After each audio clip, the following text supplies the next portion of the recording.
নমস্কার।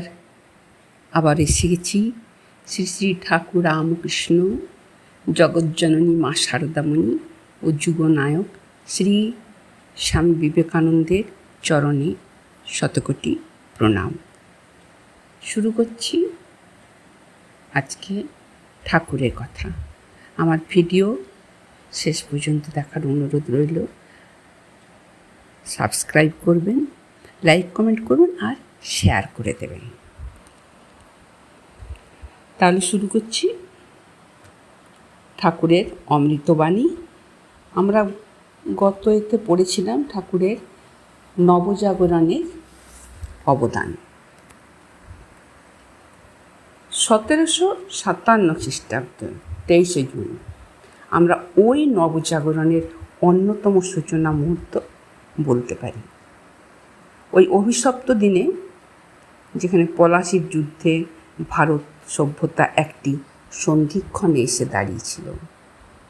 পশ্চিমী সভ্যতার সংস্পর্শে আসার পর এদেশের জনজীবনে অনেক পরিবর্তন হয়েছিল।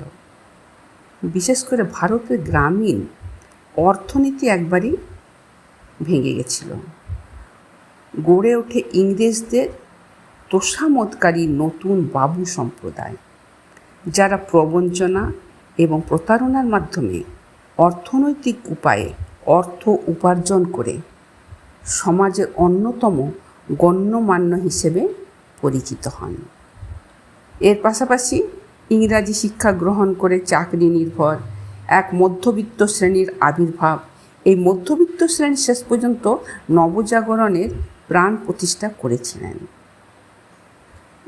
ইংরেজ অনুসৃত শিক্ষা ভারতীয়দের মনে ব্যাপক পরিবর্তন সাধন করেছিল।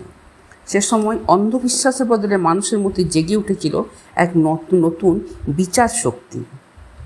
চেতনার সরণিতে দীপ্ত পদক্ষেপে সে হেঁটে চলেছে।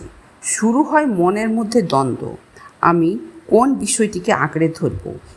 যুগান্তকারী হিন্দু সভ্যতার কিছু কিছু কুসংস্কার নাকি আধুনিক সভ্যতার উজ্জ্বল দীপশিখা ছিল।